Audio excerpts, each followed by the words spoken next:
பயன்படுத்திட்டு தூக்கி எறிகிறதுக்கு நாங்கள் என்ன காகிதமா இல்லை கருவேப்பிலையா? ஹாய், எல்லாருக்கும் வணக்கங்க. Welcome to Edumatics plus.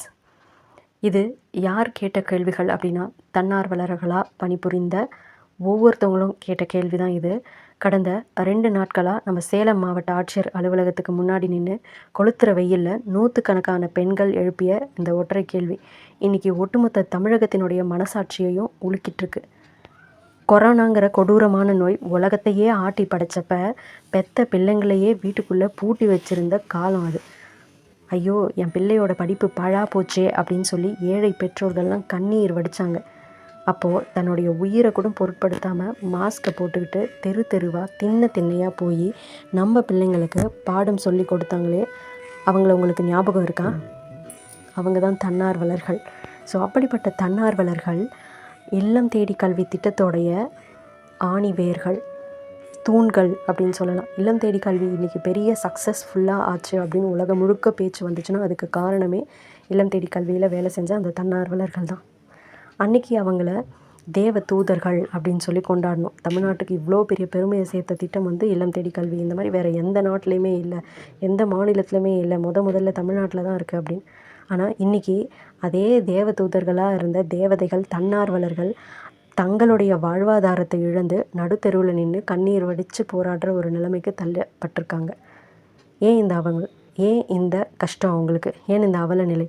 இவங்களுக்கு என்ன தான் ஆச்சு? முழுசாக சொல்கிறேன், கேளுங்க. இந்த தன்னார்வலர்கள் செஞ்சது வெறும் கடமையே இல்லைங்க.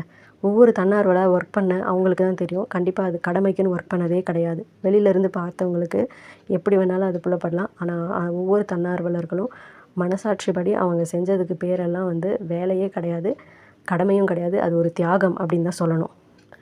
மாதம் 25,000, 30,000, 40,000 சம்பளம் வாங்குகிற அரசு ஊழியர்களே வீட்டை விட்டுட்டு வெளியே வர பயந்தாங்க. அப்படி அரசு ஊழியர்கள் பயந்தப்ப வெறும் 1000 ரூபாய் மதிப்பு தொகையாக கொடுப்போம், ஊக்கத்தொகையாக கொடுப்போம் அப்படின்னு சொல்லி அரசாங்கம் அறிவிச்சுது. அந்த 1000 ரூபாய் தங்களுக்கு கிடைச்ச மிக குறைந்த அந்த மதிப்பூதியத்தை வச்சுக்கிட்டு பெட்ரோல் காசுக்கு கூட பத்தாத நிலையிலையும் நம்ம ஊர் குழந்தைகள் படிப்பு பாழாகக்கூடாது அப்படிங்கிற ஒரே ஒரு நல்ல எண்ணத்தில் உழைச்சவங்க இளம் தேடி கல்வி தன்னார்வலர்கள் மட்டும்தான். முறையாக டிகிரி படித்த பட்டதாரி பெண்களும் இதில் இருந்தாங்க. 12வது முடிச்சுட்டு வேலை செஞ்ச தன்னார்வலர்களும் இதில் இருந்தாங்க.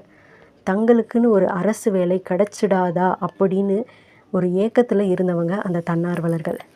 இவங்க எல்லாரையும் வச்சு இளம் தேடி கல்வி திட்டத்தை ஆரம்பித்த அரசு உலக அளவில் பாராட்டுக்களை வாங்கிட்டு கின்னஸ் சாதனை அளவுக்கு பேசப்பட்டுச்சு. ஆனால் இப்போ கொரோனா முடிஞ்சு பள்ளிகள்லாம் வழக்கம் போல் இயங்க ஆரம்பித்த உடனே இந்த திட்டம் தற்காலிகமாக நிறைவடைகிற நிலைமைக்கு வந்துடுச்சு. போன மார்ச்லேயே வந்து இனிமேல் இல்லம் தேடி கல்வி வந்து யாரும் எடுக்க வேணாம் அப்படின்னு சொல்லிட்டாங்க. திட்டம் முடிய போகுது. சரி, ஓகே, திட்டம் முடிஞ்சிடுச்சுனே கூட வச்சுக்கோங்க. காட்சி மாறிடுச்சு, திட்டமும் முடிஞ்சிடுச்சு. ஆனால் இத்தனை வருஷமாக அவங்களுடைய இளமையும் உழைப்பையும் இந்த திட்டத்துக்காக அள்ளி கொடுத்த அந்த பெண்களுடைய எதிர்காலம் என்ன? அவங்க குடும்பம் இனிமேல் என்ன ஆகும்? அதனால தான் முதல்ல இந்த போராட்டத்தை வந்து எல்லா தன்னார்வலர்களும் சேர்ந்து தான் செஞ்சுருக்கணும். ஆனால் சேலம் மாவட்டத்தில் இருக்கிற நூற்றுக்கணக்கான பெண் தன்னார்வலர்கள் அவங்க எல்லாம் ஒன்றா திரண்டு ஆட்சியர் அலுவலகத்துக்கு போய் முற்றுகையிட்டு போராடினாங்க. இது அவங்களுக்கான போராட்டம் மட்டும் இல்லை, தமிழ்நாட்டில் இருக்கிற ஒட்டுமொத்த தன்னார்வலர்கள் அனைவருக்கும் சேர்த்தே அவங்க வந்து போராடினாங்கன்னு தான் சொல்லணும். அவங்க கேட்குற கோரிக்கையில் இருக்கிற நியாயத்தை நீங்களே கொஞ்சம் யோசிச்சு பாருங்கள். அவங்க கேட்குற விஷயம் என்னென்னா, அதாவது இது நாள் வரைக்கும் நாங்கள் இல்லம் தேடி கல்வியில் ஒர்க் பண்ணிட்டோம், எங்களுக்கு வந்து எப்படியும் நீங்கள் எதுவுமே வந்து தரப்போகிறதில்ல, நாங்கள் சம்பளம் கூட வாங்கலை, அது ஒரு ஊக்கத்தொகையாக 1000 ரூபாய் அப்படின்னு சொல்லி கொடுத்தீங்க, எங்களுக்கு வந்து பென்ஷன் கொடுங்க, லட்சக்கணக்கில் சம்பளம் கொடுங்க அப்படின்லாம் வந்து அவங்க கேட்கல. ஆனால் அவங்க கேட்குறது என்னென்னா, நாங்கள் ஏற்கனவே கல்வித்துறையில் குழந்தைகளை கையாளுறதுல 2-3 வருஷம் நல்ல அனுபவம் வந்து பெற்றிருக்கிறோம். அதனால் அரசு பள்ளிகளில் காலியாக இருக்கிற தற்காலிக பணியிடங்கள்லையோ இல்லை சத்துணவு அமைப்பாளர் வேலைக்கோ இல்லைன்னா வந்து அங்கன்வாடி பணியாளர், அங்கன்வாடி உதவியாளர், அந்த மாதிரியான வேலைகள் எல்லாமே இருக்கும். இதெல்லாம் வந்து பெர்மனெண்ட் கிடையாது, டெம்பரவரி தான். ஆனால் வந்து பெர்மனெண்ட் அளவுக்கு வந்து ஒர்க் செய்கிற மாதிரி இருக்கும். சேலரி தான் வந்து அதிகமாக ஏறாதே தவிர மற்றபடி ஜாப் செக்யூரிட்டின்றது இருக்கும். ஸோ அப்படி வந்து கல்வித்துறையோட மற்ற பிரிவுகளையும் எங்களுக்கு வந்து முன்னுரிமை ப்ரையாரிட்டி கொடுத்து எங்களுக்கு வந்து மாற்று பணி ஏதாவது கொடுங்க அப்படின்னு சொல்லி கேட்குறாங்க.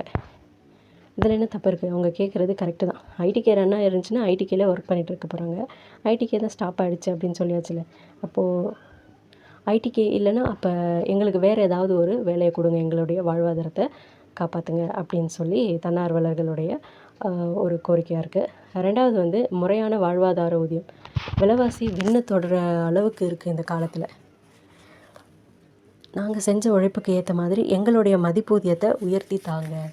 இப்போ ஒருவேளை இல்லம் தேடி கல்வி வந்து தொடரும் அப்படின்னு நீங்கள் சொல்லிட்டீங்கன்னா, எங்களுக்கு வந்து அந்த ரூ. 1000 ஊக்கத்தொகைன்றதை இன்னும் கொஞ்சம் உயர்த்தி கொடுங்க. ஏன்னா விலைவாசி எல்லாம் அதிகமாகிடுச்சு. தன்னுடைய சொந்த குடும்பத்தை கூட கவனிக்காமல் இருட்டில் தெருவிளக்கு வெளிச்சத்தில் உட்காந்து நம்ம பிள்ளைங்களுக்கு கல்வி கொடுத்த கைகள் நம்ம தன்னார்வலர்களுடைய கைகள். இன்றைக்கி ஏமாற்றத்தையும் கண்ணீரையும் மட்டும்தான் பரிசாக கொடுக்க போகிறோம். ஏன்னா தன்னார்வலர்கள் நிறைய பேர் வெறும் டிகிரி மட்டும் முடிச்சுட்டு வந்துடல, வெறும் +2 மட்டும் முடிச்சுட்டு வந்துடல. அவங்க எல்லாருமே பிஎடு, டிடிஎடு முடிச்சுட்டு TET paper 1 pass, paper 2 pass அப்படிங்கிறவங்கெல்லாம் இதில் வந்து ஒர்க் பண்ணாங்க. ஸோ அப்படி இருந்த அவங்களுக்கு, பிள்ளைகளுக்கு கல்வி கொடுத்த அந்த கைகளுக்கு இன்றைக்கி ஏமாற்றத்தையும் கண்ணீரையும் மட்டும்தான் நம்ம பரிசாக கொடுக்க போகிறோமா?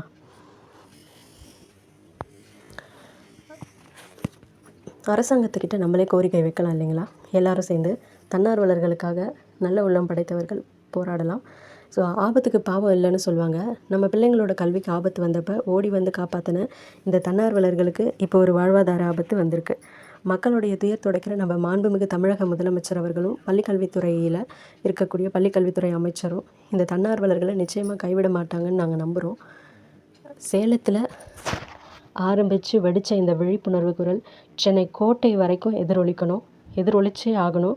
அப்போ தான் வந்து நம்மளுடைய கோரிக்கை என்ன அப்படிங்கிறத காது கொடுத்தாவது கேட்பாங்க. இவங்களுக்கு ஒரு நல்ல மாற்று பணியை அரசு உடனே அறிவிக்கணும். இன்றைக்கி நம்ம பிள்ளைங்க நல்லா படிக்கிறாங்கன்னா அதுக்கு இவங்களோட உழைப்பும் ஒரு காரணம் இல்லையா? இந்த தன்னார்வல பெண்களுக்கு அரசு மாற்றுப்பணி வழங்க வேண்டும் அப்படிங்கிற இவங்களுடைய கோரிக்கை நியாயமானது தானா? உங்கள் மனசுக்கு என்ன தோணுதோ அதை தயவு செஞ்சு கமெண்ட்டில் சொல்லுங்கள். இந்த குரல் அரசாங்கத்துடைய காதுகளுக்கு போய் சேரணும்னா இந்த வீடியோவை உங்களால் முடிஞ்ச அளவுக்கு எல்லா குரூப்லேயும் ஷேர். இது வந்து சாதாரண கோரிக்கையெல்லாம் இல்லை, அத்தனை வருஷத்தினுடைய வழி. ஏன்னா இல்லம் தேடி கல்வியில் ஒர்க் பண்ணுற நிறைய தன்னார்வலர்கள் 2013 டெட்டு பாஸ் பண்ணிவிட்டு தகுதி தேர்வில் தேர்ந்தெடுக்கப்பட்ட தன்னார்வலர்கள் தான். நிரந்தர தேர்வு, அதாவது நிரந்தர பணிக்கான தேர்வு வச்சது வந்து கடந்த 2024 தான். 2013 டெட்டு பாஸ் பண்ணவங்களுக்கே 2024 தான் வந்து வச்சுருக்காங்க, 10 வருஷம் கழிச்சு. ஸோ அவங்களுக்கு ஏஜுமே ஆகிட்டுருக்கோம். ஆனாலும் அந்த பிள்ளைங்களுக்கு சொல்லிக் கொடுக்கணுன்ற ஆர்வம் குறையாமல் இருக்குது. அதனால் நம்மளுடைய அரசாங்கம் தகுந்த நடவடிக்கை எடுத்து இவங்களுக்கு அரசு துறையில் நிரந்தர பணியோ அல்லது இல்லம் தேடி கல்வியில் ஒர்க் பண்ணாங்க அப்படிங்கிறதுக்காகவாவது ஒரு மாற்று பணியையோ வழங்கிடுறதுக்கு முயற்சி எடுக்கணும். இந்த முயற்சி கண்டிப்பாக பல பேருடைய குடும்பங்களை காப்பாற்றும்.